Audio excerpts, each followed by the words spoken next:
Welcome, partiers, to the show. This is Party Pastime. This is the show where my good buddy Patrick and I like to talk about all the entertainment news of the week.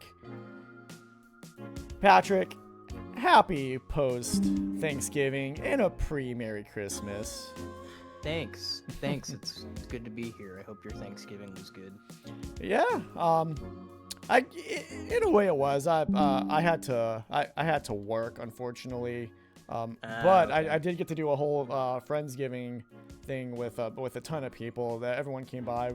Randy and I had like so much leftovers from that party.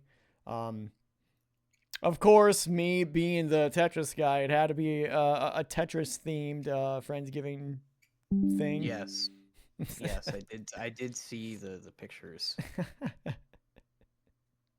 Looked like a lot of fun. Oh, dude, it was so much fun. Well, my buddy Matt, who's in the No Filter band, I messaged him and I said, hey, there's a thing I want to do.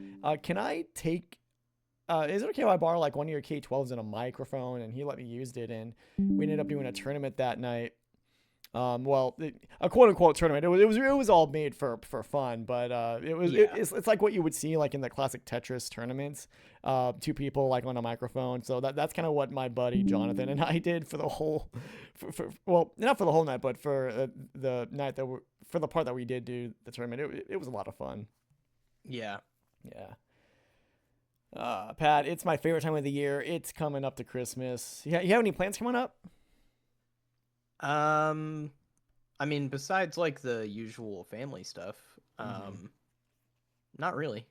Yeah. I mean, maybe I do want to go to Christmas Town at Busch Gardens, actually. Maybe at some point.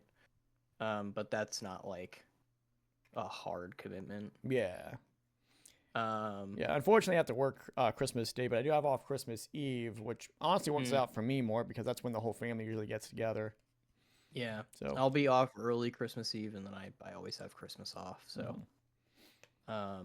what do you got any plans? You gonna do anything with your family? Or? Yeah, every year we go to either my aunt and uncle's house or my cousin's house, and we after Thanksgiving we do this thing where we draw our names into something, and everyone picks out a random name, and that's who we get for the gift exchange for Christmas Eve. So it starts from Thanksgiving.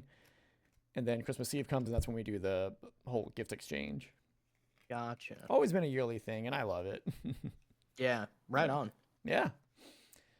Apologies in advance to the listeners if my delivery this episode is a little monotone. I am getting a very sore throat. Yeah. So I'm trying not to overdo it in terms of volume or expressiveness, but it's all right. We work through this. Yeah, I promise, Pat, we'll make this episode short. So, Pat, to keep this episode short, so let's just jump into the news of this week, starting off with our off-the-top segment. Pat, we talked about when we came back for the show, a lot of D23 news. And we talked about this Monsters, Inc. ride that's coming into Hollywood Studios and the talks of like where it's going to go. The word has officially been made. It will be replacing Muppet-Vision 3D. But that doesn't mean the Muppets are going to be leaving specifically, because they will be replacing Aerosmith over at the Rock and Roller Coaster. I saw that, yeah. So it's like it's going to be rethemed to be a Muppets coaster. It's going to be rethemed to be the Muppets coaster. Electric Mayhem, I think, is the band's name in the Muppets. So that's pretty much like the whole thing. I'm going to read my source here from ABC. Muppet-Vision 3D is officially closing its doors at Disney's Hollywood Studios to make way for the forthcoming Monstropolis attraction. But the familiar characters won't be going too far, as the Muppets have a new home replacing Aerosmith as the star of Rock and Roller Coaster at the nearby Sunset Boulevard section of the park. Here we go. Walt Disney World announced the news Friday that Monsters, Inc. Land, which was first announced earlier this year, D23 is taking over Muppets Courtyard to make way for the Monstropolis, Disney's first suspended ride that recreates the iconic door vault scene. We know many of you share the love for the Muppets, as know their energy will be a perfect fit for the coaster. Plus, as the first Disney ride to ever feature the Muppets, the announcement stated the ride will feature new music themed to the attraction with plenty of merchandise available on Sunset Boulevard. Of course, the merch, yeah. And this is what they closed off with. We move forward with these changes. We are having creative conversations and exploring ways to preserve the film and other parts of the experience for fans to enjoy the future. So, Pat, I'm actually okay with this for two specific reasons. Well, three specific reasons. First of all, they said that they were going to preserve Muppet-Vision 3D in some way. This was Jim Henson's last thing with the Muppets before he passed away. But secondly, Pat, this might be a hot take. It may not be, but I really believe that 4D shows are just becoming outdated now. Yeah, I mean, they're a pretty novel concept. I mean, I don't even think people make new ones anymore. No, you know what I mean? Yeah. I think it's really kind of just the old guards. and my third reasoning too, like I said, it's going to be Electric Mayhem, which is a perfect fit for the Rock and Roller Coaster. I'm honestly surprised they never thought of this. Yeah. Before, what I find hilarious, Pat, I was listening to a podcast I listened to, Animat's Crazy Cartoon Cast, and I so forgot about this news when they talked about it. I remember years ago there was word that the Jonas Brothers were going to place Aerosmith at one point. That would have been hilarious and horribly outdated so quickly too, if that ever happened. Yeah. So, yeah, this is something that I'm genuinely looking forward to. A lot of word has been going around saying that Star Wars launch bay is there. Why can't they just get rid of that? Which I do get to. I'm sure there's going to be plans to replace that with something in the future, because I do agree. So yeah, the launch bay is kind of there when you do have the whole Galaxy's Edge that's just literally right behind where Muppet-Vision 3D is. Yeah. But with this news, I'm actually genuinely okay with this. Sick. Yeah, it seems cool. Yeah. I always feel like Monsters Inc. is kind of underutilized by Disney. Like, although to be fair, I feel like this is sort of how I feel about a number of Disney properties when they just keep making sequels to like the new hotness. And we've got, haven't had a new Monsters Inc. in a long time. I haven't had anything about Emperor's New Groove or anything like that. So yeah, I'm interested. I like Hollywood Studios a lot, actually. Yeah, I think Hollywood Studios has got to be my personal favorite park, and that's not just because of Galaxy's Edge as much as I love Star Wars. No, it's just more of the whole movie stuff, really. The inner movie fan inside me that just likes the whole park in general, which is why I think I also prefer Universal over Disney at some points. Yeah. Pat, let's jump into the meat of the show. You talked about last week you got your PS5 Pro. This is our game time segment, everybody. Patrick got his PlayStation 5 Pro. And the thing, Pat, you didn't just specifically get the PS5 Pro. You got the 30th anniversary collection PS5 Pro. So yeah, I got the 30th anniversary bundle. Yeah. How is the PS5 Pro? It's pretty good. So at the moment, the big thing is PSSR, which is their AI like resolution upscaler. So games are brought up to like 4K with a potential of like 120 FPS. It's really impressive stuff. I will say, for the moment, developers can't opt out of PSSR for the PlayStation 5 Pro, and going forward, like, PSSR support is like a requirement to get the game certified to put it on the PlayStation Store, if I'm not mistaken. And at the moment, it seems like a lot of developers maybe just didn't get enough time with the PS5 Pro dev kits, or something to that effect, because I have seen some reports of games looking or performing worse on the PS5 Pro because of the PSSR support not being super well implemented. I have not played any game that's given me a problem. To be honest, I've been so busy at work, I haven't used it a ton. But I did try out the usual suspects. Like, I played God of War Ragnarok, Last of Us Part 2, I played Ghost of Tsushima. I mean, they do look like, noticeably improved. However, I'm also willing to admit that the big, like, PlayStation exclusives, like those games, are the games that benefit, like, the least from this, because they already looked absolutely insane. But I mean, so far, I don't have anything bad to say about it. So it's a good first impression. I think I'll have, like, a more concrete opinion about my experience with it and the potential future of it as we get into, like, early or middle of next year. This was 1,000% an impulse buy from me. I know on the podcast previously, I was talking about how the PlayStation 5 Pro didn't really make a whole lot of sense to me. Right. But I'm a sucker for nostalgia. And the 30th anniversary edition bundle is very, very nice. It's slick and clean. It's the classic PlayStation 1 gray with came with a DualSense controller that's done up in the original DualShock color scheme with the colored buttons and the multicolor PlayStation logo.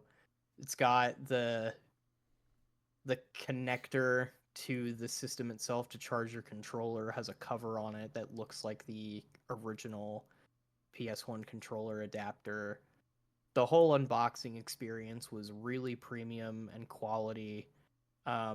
Everything packed perfectly. Comes with a bunch of extras like cable ties that look like the PlayStation symbols. It comes with a sticker, a paper clip, some other stuff. It's got PlayStation iconography all over the place. The inside flap, like the flap that contains the meat of the contents underneath the outside shell, has blueprint diagrams of the PlayStation console family in sequence. And it's just a really nice premium package. I wish it were more widely available. I do understand why it was so limited and only from Sony themselves, but also it'd be cool if more people could get their hands on them, because I've seen the scalping prices and it's crazy. But it's been cool. Not frequently, but I was reminded straight away how much I hate setting up a new game console, especially trying to have my profile imported and make sure my save data is backed up on the cloud, and taking all this out and taking the SSD out of my old one to put it in my new one, and all this other stuff.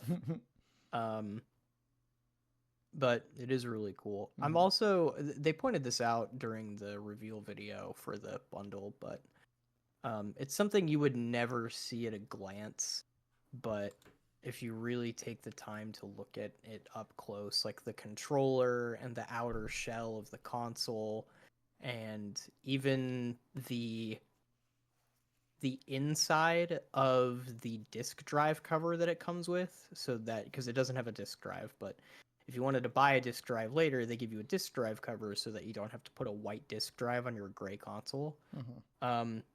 This thing is absolutely covered in PlayStation 30th anniversary logos. And it's like, they're the tiniest little, like almost microscopic. It makes up the grip on the controller.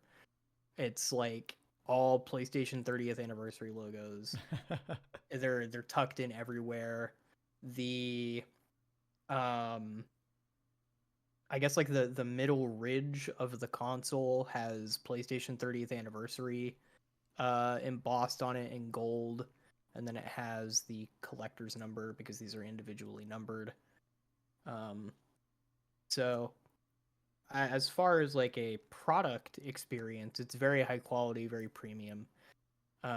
As for how pro, air quotes, it is or really feels, I don't have like a definitive answer on that yet, but I'm hoping to soon. So there you go. Nice. Yeah, I have seen videos. I think the one thing that gets to me about this 30th anniversary collection is that the cable that looks like it's off of a PlayStation 1 controller. Yeah. The big plug that you would put into your PS1 console. I absolutely love that, and I'm like, man, it's really cool. I wish because they sold the 30th anniversary controller separately.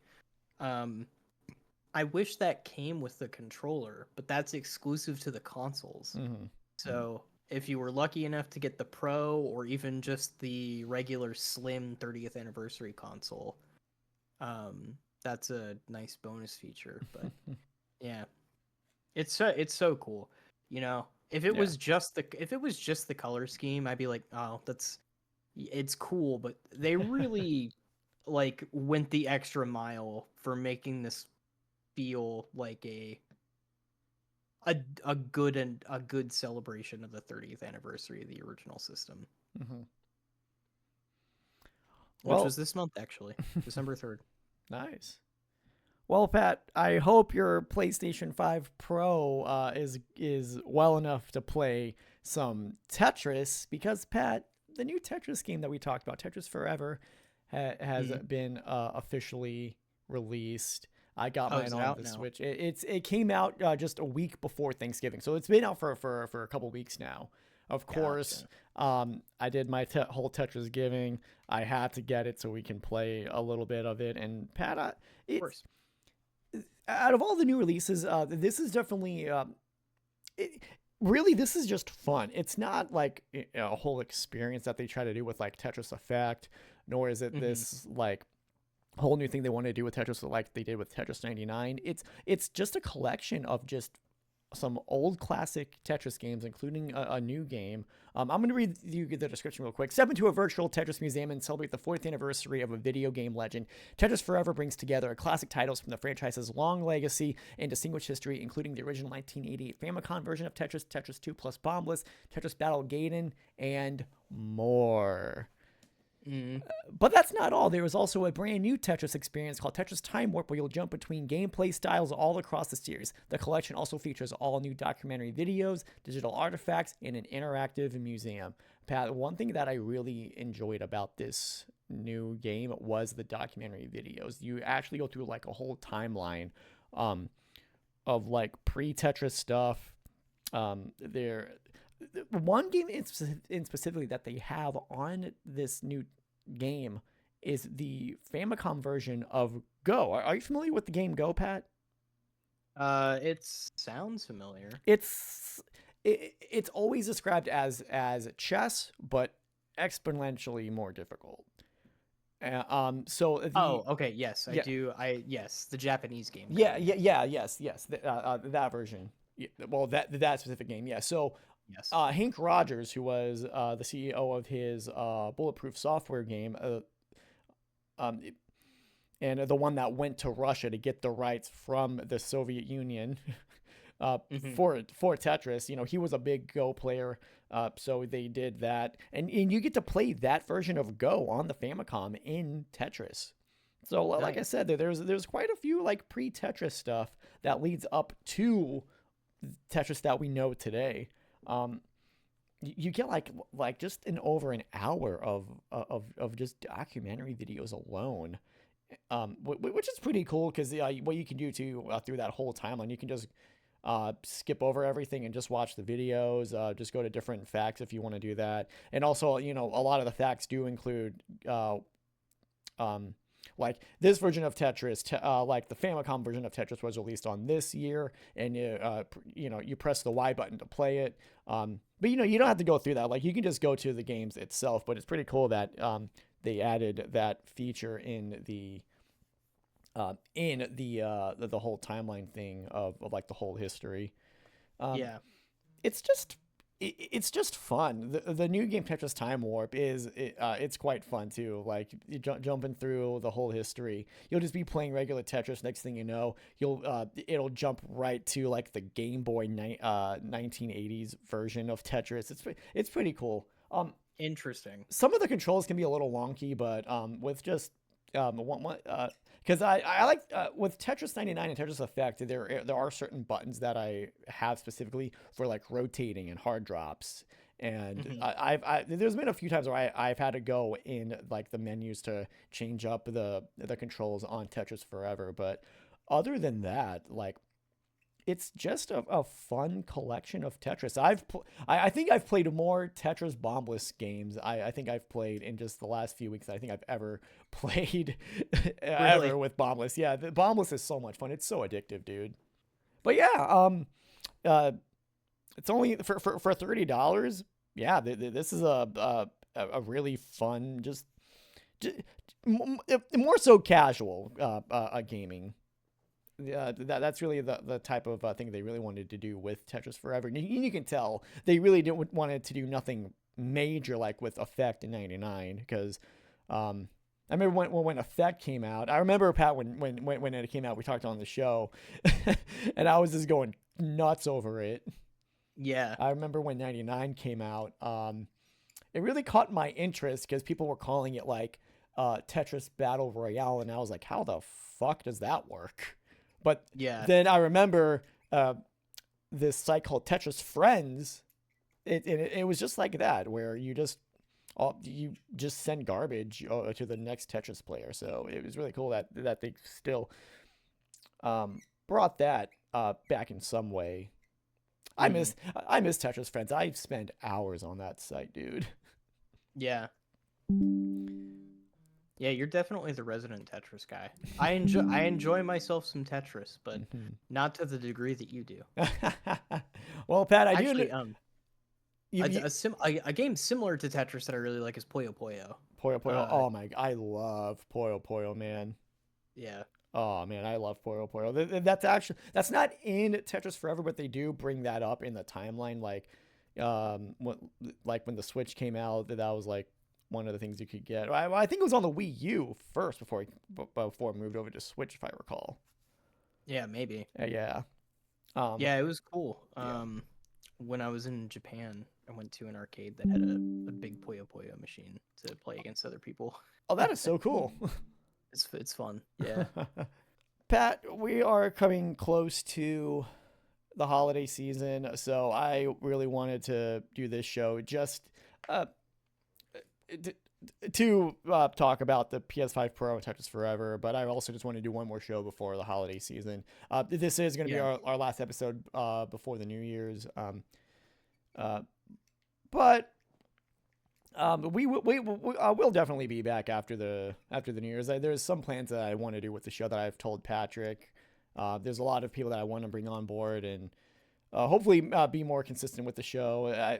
One idea that that I've been telling Pat, I think it'd be really cool if we kind of rotate out people a little bit, and I think that'll be an interesting thing to do for the show. Yeah, I agree. I'm down to do whatever. I'm excited for the new year. Oh, me too, man. Hopefully when we come back, I won't still have a sore throat.